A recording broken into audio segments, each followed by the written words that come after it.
In my most frank assessment, I would say that they're criminal.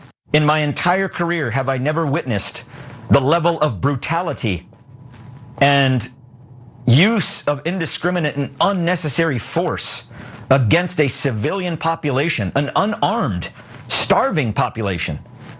I've never witnessed that in all of the places I've been deployed to war until I was in Gaza at the hands of the IDF and US contractors. The gentleman you just heard from is not only an American, he's actually Lieutenant Colonel Anthony Aguilar, who's a retired US Green Beret, who actually decided to volunteer and sign up for the humanitarian aid distribution in Gaza. Now, as you can tell, he quit after experiencing what he referred to as the deliberate slaughter of desperate and hungry Palestinian civilians. In fact, here's more. This is not a battlefield, though it might look like one. It's a food distribution point in Gaza. Bullets are kicking up the sand as men wait to get food.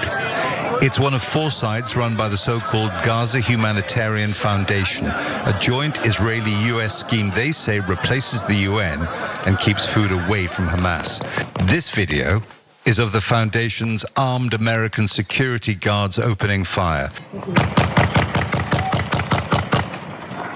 I think you hit one. It was filmed by a US soldier who signed up for the operation in Gaza after he retired and left, he says, when he saw American colleagues and the IDF killing civilians. The soldier is Lieutenant Colonel Anthony Aguilar, a Special Forces veteran of the US Army's Green Berets. I witnessed the Israeli Defense Forces shooting at the crowds of Palestinians. I witnessed the Israeli Defense Forces firing a main gun tank round from the Merkava tank into a crowd of people, destroying a car of civilians that were simply driving away from the site. Now that was a retired member of the United States military, a former Green Beret, an individual who isn't shielding the public from his identity. He is speaking openly, candidly, while revealing his identity in regard to what he saw firsthand in Gaza. So for anyone coming at people like me who go on Piers Morgan's show and essentially share the same information, who accuse people like me of being some sort of anti-Semite for doing so, you're gonna call him an anti-Semite? Or is it just considered unacceptable to ever call out the war crimes that are being committed by the IDF and the Israeli government? Now, the United States says that they're going to do something about this, that they're going to do something about the fact that Palestinians are literally starving to death as we speak. We're gonna get to that in just a moment, but first I wanna go to Cenk. Yeah, so look, it's unprecedented what Israel's doing to Gaza. The only reason, if you don't know that, the only reason you don't know that is because our mainstream media covers it up assiduously. They feel like it's part of their job to do propaganda for the Israeli government. So did you know that Israel has already killed 49 times the civilians that Hamas did on October 7th? So that's 49 October 7ths in Gaza, okay? So if we were outraged by 1 October 7th, how outraged are we by 49? Did you know that Israel has already killed 300 more civilians waiting for food in line for just enough for their children to survive? 300 more of those civilians killed than Hamas killed on October 7th. Imagine if Hamas was killing people, Israeli Jews who were starving and waiting for food for their children, if Hamas was just killing them one by one by one and had already killed 300 more than they did on October 7th. We would have nuked Gaza by now, right? But when Israel does it, they make up pretty little lies to tell you, oh no, the bad guys made us do it, and 1,000 other lies. If the Israeli government is speaking, the Israeli government is lying. They've dropped the equivalent of 6 Hiroshima-sized bombs in Gaza. They've absolutely leveled the place. But no amount of starvation, no amount of anguish, no amount of death is enough for this radical terrorist government of Israel. Well, to be fair, there were Israeli ministers at the very beginning of this genocide who said they wanted to nuke Gaza, and they have essentially done that without having to use an actual nuke. Now, while the depraved slaughter and daily war crimes are committed in Gaza, on the other side, in Israel, there's a lookout point that's been established so Israelis can essentially gawk at the Palestinians and their suffering. Mohammed and his mother, Hidayah, were filmed by one of the trusted Palestinian freelancers we work with in Gaza, who are themselves starving. Israel does not allow international journalists to enter the territory. So we went to a spot overlooking Gaza, a vantage point in the frontline town of Sderot, where Hamas attacked and killed Israeli civilians on the 7th of October 2023. Israelis come here to look at the war, only a few miles away. Since my last visit, vending machines have been installed if anyone needs refreshment. From here, it feels like looking out of one world into another, not distant, but remote and isolated. Imagine the type of scum you have to be to take a photo like that in front of the devastation in Gaza, as if you're at a tourist site and it's something cute and fun to do. No, I'm gonna jump in there. That's like taking a picture in front of a concentration camp for the Germans back then in the 1940s and going, this is where we're starving the Jews. Hey, it's a tourist spot. Hey, let's put it on Insta. Disgusting. It's disgusting. It's morally depraved. What are you taking a picture of? The murdered Palestinian children? And that's not government officials. There's something wrong, unfortunately, these days in the culture of Israel. I agree. Look, there's good news buried in this story. We're gonna get to it in a second, but a lot of tragedy. So let's talk about the starvation, the hunger that is now killing Palestinians, especially Palestinian children. In the video that we just showed you, you could see one of those children who is skin and bones. It's absolutely devastating. Now, one of the arguments that oftentimes are uttered by various members of the Israeli government is that we're not trying to starve the Palestinians. It's just that we're blocking aid into Gaza, or we're being incredibly deadly in how we distribute our aid because we're worried about Hamas stealing it.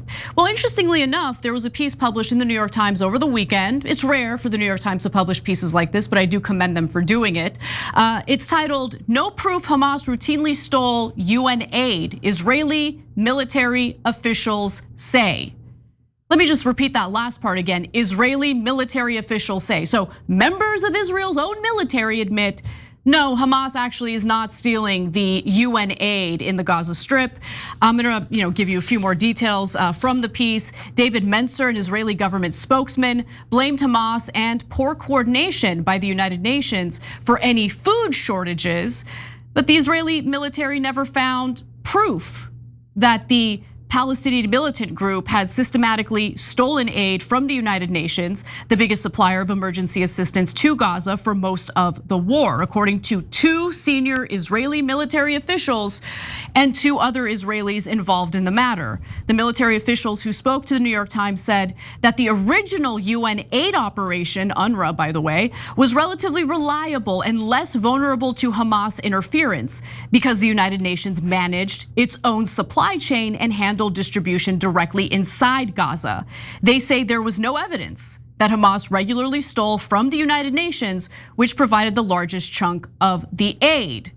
Now, additionally, there's some more evidence that falls in line with what these Israeli military officials are saying. An internal US government analysis came to a similar conclusion, Reuters reported on Friday. It found no evidence of systematic Hamas theft of US-funded humanitarian supplies, the report said. But of course, that doesn't stop various government officials here in the United States and also in Israel, of course, claiming that Hamas is stealing the humanitarian aid, which is why they have no choice but to starve Palestinians to death. It's a complete and utter joke. It is a lie. Now, with that out of the way, the Gaza Humanitarian Aid Foundation has in fact proven to be lethal for civilians. This was supposed to be the replacement for the UN organization known as UNRWA. Almost 1,100 people have been killed by gunfire on their way to get food handouts under the new system, in many cases by Israeli soldiers who opened fire on hungry crowds. Now, there has been so much backlash over this reality, not just by progressives in America, not just by members of the left, but even conservative voters are seeing what's happening on the ground. They're furious about it. And I think that Trump is now feeling some pressure to respond to it. And so for the first time, you're going to hear Trump essentially go against what Benjamin Netanyahu, the prime minister of Israel, has been saying in regard to starving the Palestinians. Israel denies it. Trump says otherwise. So let's go to the next video where you're going to hear Trump address this to some extent. We want to get the children fed. We made a contribution a week ago of $60 million, all going into food. We only hope the food goes to the people that need it, because so much, as you know, when you do something there, it gets taken by Hamas or somebody. So we've been sending in a lot of food. A lot of the food that's been going there has been sent by the United States. I spoke yesterday with the president of the European Union, Ursula, who was terrific also on the subject, and she's going to play a big role also in helping us. So we have a good group of countries that are going to help with the humanitarian needs, which is food, sanitation, and some other things. So I'm speaking to Bibi Netanyahu, and we are coming up with various plans. We're going to say it's a very difficult situation. Now, on Sunday, the IDF said that it would be implementing tactical pauses in fighting in some areas of Gaza in order to allow for the distribution of humanitarian aid. Trump also alleges that the United States will ensure that there will be additional distribution areas in order to get more food to the Palestinian people who have very much been intentionally starved. But during that same press conference, Trump also says that he knows there's real starvation because of television. He says, I don't know. I mean, based on television, those children look very hungry. Later, he also said that some of those kids that's real starvation stuff. And he complained about not being thanked for allegedly sending aid to the Palestinian people. Quote, nobody said, gee, thank you very much. And it would be nice to have at least a thank you. What about Israel? Has Israel thanked you? The country that we keep shelling tens of billions of dollars to, and yet the prime minister still comes here on US soil and complains about how we're not doing enough for a foreign country, Israel. But anyway, I digress. Cenk, what are your thoughts? Yeah, so that's going to get us to the good news in a second. Is it? Yeah, it is. But first, a couple more things here that need to be pointed out. First of all, one of our YouTube members with a really poignant comment here. Stoner Wolf said, children in Gaza are asking if there's food in heaven. Okay, I can't. So Israel's gone too far for the first time in my lifetime. So did they go too far by any moral standards? Dozens of times, of course. Did they go too far? Literally, in my experience, hundreds of times. Yes, of course, hundreds of times in this Gaza incursion alone, right? So I don't mean for any normal moral person who objectively sees the news. I'm talking about reaching the American people. Because in order to reach the American people, first you have to get through a layer of American politicians who are almost all corrupt, almost all have their top donors as AIPAC and Israeli lobby, et cetera, at least the leadership. And if you don't know, I'll say real quick, because you're never gonna hear it in mainstream media, #1 donor to Trump is the Adelsons, militantly right-wing Israeli family. Miriam is literally an Israeli citizen, also a US citizen, and she's demanding the annexation of the West Bank along with Gaza, et cetera. Biden, #1 donor lifetime, AIPAC. 100% of Republican leadership in Congress right now, #1 donor, AIPAC. 75% of Democratic leadership in Congress right now, #1 donor, AIPAC. Okay, so that is the Israeli lobby. Anyone telling you that they don't control those politicians is either lying to you on purpose to protect the government of Israel, or they're a fool. They don't understand how politics works at all. They think, oh yeah, they'll ignore their largest donor. What kind of a moron is that? Well, I'm usually a mainstream media reporter. Okay, so to give you, that's your context, I have more context for you. As Anna pointed out, the UN and US now all confirming, of course the Israelis were lying. They lie almost every single time. Yes, Hamas was not stealing the food, right? So now we know that. Look, guys, if you see the Israeli government talking, especially this day and age, they have a nearly 100% track record of lying. So that's why when mainstream media says, oh, Israel says this, well, that's it then, Israel said it, right? They're either purposely lying to you and protecting for whatever insane reason the government of Israel, not our government, not our citizens, but the government of Israel, or they're fools and they really don't know anything about the news. Oh, we should just a genocidal government. We should take their word for it. Oh, they were willing to starve children to death, but they would never lie to CNN. I mean, you'd be the biggest idiot in the world to believe that. All right, more bad news. If you notice, Anna gave you that stat of 1,100 killed in the way just waiting for food, and you saw the American colonel, clearly saying, no, there's no question, I saw it with my own eyes. Did you know, so there's 1,200 killed, roughly, it's actually 1,136 or so, 37, something along those lines, killed on October 7th, terrible, tragic, we said it a million times. Only, it's a terrible number, but around 800 to 850 of those were civilians. 300 or so were IDF soldiers, right? So now that's what I mean. They've killed 300, everyone waiting in food is a civilian, now confirmed, okay? So that's 300 more civilians killed just waiting for food while they're starving than the great apocalyptic tragedy of October 7th, which were told is the worst thing that's happened since the Holocaust. So if that's the worst thing that's happened since the Holocaust and the Israelis have done 50 times worse, what does that make the Israelis? And by the way, what breaks my heart is that 80% of Israeli Jews say keep going in Gaza. There's something wrong in the culture, okay?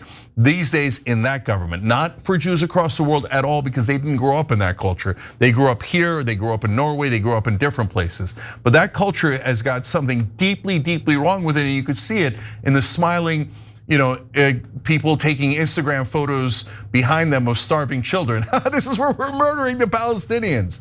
But there are a lot of good Israelis that are coming out and saying, including 2 giant human rights groups today, inside Israel, saying, of course it's a genocide. This is absurd. Do you have eyes and ears? Are you human? Of course it's a genocide. So there are good Israelis like there were good Germans, okay? Yes, I'm saying that, and I don't give a goddamn if you're offended. If you're more offended by that than seeing starving children, you lost a thread at some point. You lost your morality at some point, and you need to go and find it. Okay, so finally now, what in the world is good news out of this? Yeah, seriously. Okay, so buried deep in European news is that American government has basically told the Israelis, and we're all gonna have to see if this is real, okay? But they were risking full diplomatic breakdown, including with the United States of America. Because one of the reasons, and this is interesting and just like 2% hope here, right? That Trump doesn't like seeing the starving children on TV.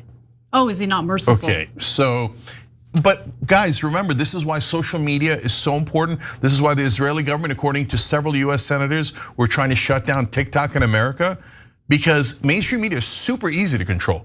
They'll say whatever Israeli propaganda Israel wants, and they will then call everyone who disagrees anti-Semites, and they'll try to ruin their careers and their lives. Yep. So they're an Israeli propaganda machine, right? But now they're not in charge anymore. Everybody's seeing it on social media. Everybody's seeing it in online media, in the podcasts, etc. And now it's even gotten to the president. And so the president often doesn't see anything but Fox News, right? Now he's seeing starving kids, and apparently he's saying, no, this is too much, okay? So what has happened, this is the second part that's very important, is that Netanyahu ordered the airdrops that we're reporting on of not only Israel doing it in the beginning, but other countries doing airdrops of food. Jordan, Egypt, they've been airdropping food into Gaza, yes, yeah, but and it's now the not nearly enough. Yes, but now the European nations are going to be soon allowed to airdrop, and he is recalibrating as we speak. Now, that genocidal maniac does not recalibrate unless he thinks, our money, the most important thing to Netanyahu, our money is in danger. So if that's true, which I mean, I don't know that would ever happen in America, that our politicians would ever be honest enough to represent us instead of Israel. And if you say that's too much, they literally just gave them $500 million in the middle of a genocide, and the vote was 422 to 6. Israel completely and utterly controls our Congress.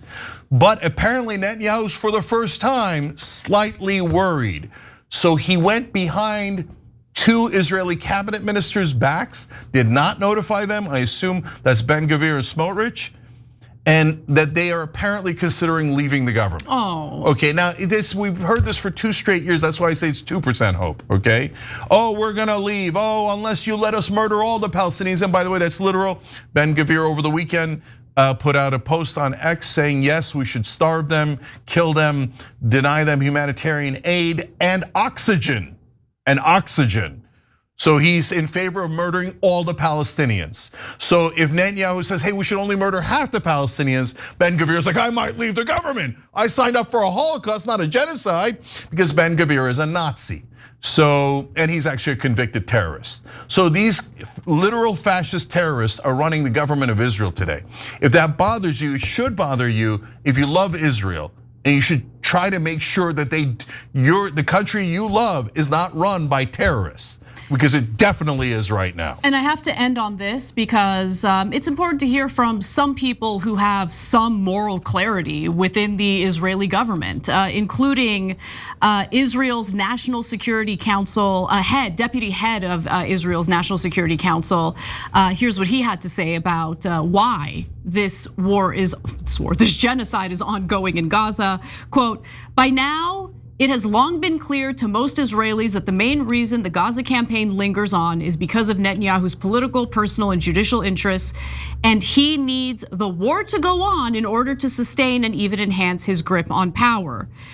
That's the main reason. It has nothing to do with Hamas and everything to do with Netanyahu. That's not an American saying that. That's not some progressive saying that. Even though I've been saying that, put me aside for a second. This is the former deputy head of Israel's National Security Council. You have two former Israeli prime ministers, Ehud Olmert and Ehud Barak, admitting that what's happening in that slaughter campaign in Gaza is a genocide, that war crimes are being committed. Let's just call a spade a spade. You don't have to believe me. Okay, if you don't trust me, you think I'm some unhinged lefty, that's fine. But how about for once in everyone's lives, if you've been in denial about what's happening on the ground in Gaza, listen to what the Israelis are saying, both the terrorists in the government and those who used to be in the government. Every time you ring the bell below, an angel gets his wings. Totally not true, but it does keep you updated on our live shows.